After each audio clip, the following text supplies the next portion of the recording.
Hi guys! Good morning everyone, and so for today's video ay magluto tayo nitong ating fried pork chop and yung ating fried eggplant para sa ating ulam for today's video. So tara na guys, at samahan niyo po ako magluto and enjoy watching po. So kung bago pa lang po kayo sa aming page, huwag niyo po sanang kalimutan mag-like at mag-follow para palagi po kayong updated sa aming mga bagong video na i-upload. So tara na guys! So na nga, at meron tayong hindi tayo mawawalan guys ng sausawa na toyo with calamansi para dito sa ating fried talong. So nasa sa inyo na po kung ano po ang sausawa na gusto ninyo. Para sa akin itong toyo calamansi, perfect na po dito sa ating fried talong, and dito sa ating pork chop, pwede nyo pong sausawan is ketchup or Mang Tomas na gravy. So ito po yung aming naisipang ulam today kasi medyo mahirap po mag-isip ng ulam, and meron na po akong readyng pork chop na binabad ko pa kahapon, kaya talagang malasang malasa na at talagang masarap yung ating pork chop. And syempre dapat meron po tayong gulay kahit papano. So ayan yung ating talong at bagay naman po dito sa ating fried pork chop.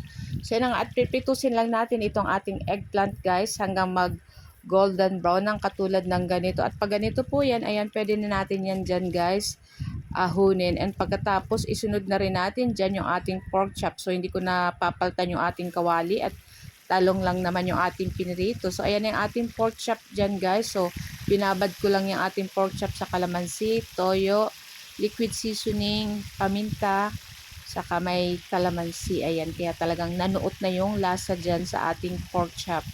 So, kayo po ba guys, ano po ang inyong lunch? Ayan, share nyo naman. Baka makakuha pa ka ng ibang idea. Kasi talagang minsan mahirap po mag-isip kung anong minsan nilulutuin ng ating ulam. And syempre, ito magugustuhan din ng ating anak natin. So, ayan na nga. At lulutuin lang natin yung ating pork chop dyan. So, tinatakpan ko talaga guys kasi ilang beses ako natatalsikan ng mantika. Medyo mahirap po talaga pag nagpiprito. So, ayan na nga. Syempre, pag tinatakpan, iwas talsik. Ayan. So, ayan na. Pag ganito guys, nag-golden brown na yung ating pork chop. Ayan, pwede na natin yan dyan guys.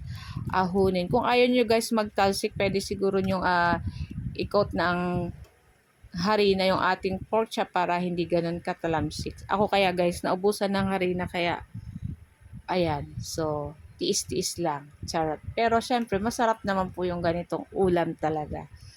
And ayan, at luto na yung ating pork chop, at ayan na nga, at naprito na natin lahat yung ating pork chop at yung ating eggplant dito. So tara na guys, at samahan nyo na po kami kumain ng aming lunch. So talagang ang sarap nito guys. Meron pa ako, dapat magpa-fried rice pa ako guys, kaya lang excited na kaming kumain, kaya yung aming kanin is bahaw, saing pa namin kagabi. So guys, ayan, ito lang po ang aming video today, at sana po ay huwag niyong kalimutan mag-like, mag-comment at pa-share po ng ating video. Ayan. So tara na guys, at kainan na. Sobrang sarap nito guys. Lagyan niyo na lang ng sili kung ano po yung gusto ninyo. Syempre, unang subo, ayan. Isang talong, tapos may toyo, kalamansi. Nako, perfect. Talagang only rice ka nito pag ganito ang ulam. So, ayan na nga guys. Ayan na. Ito lang ang aming video, and see you next video again. At talagang away-away muna tayo dito. So guys, thank you for watching and see you next video. Babu! Sarap!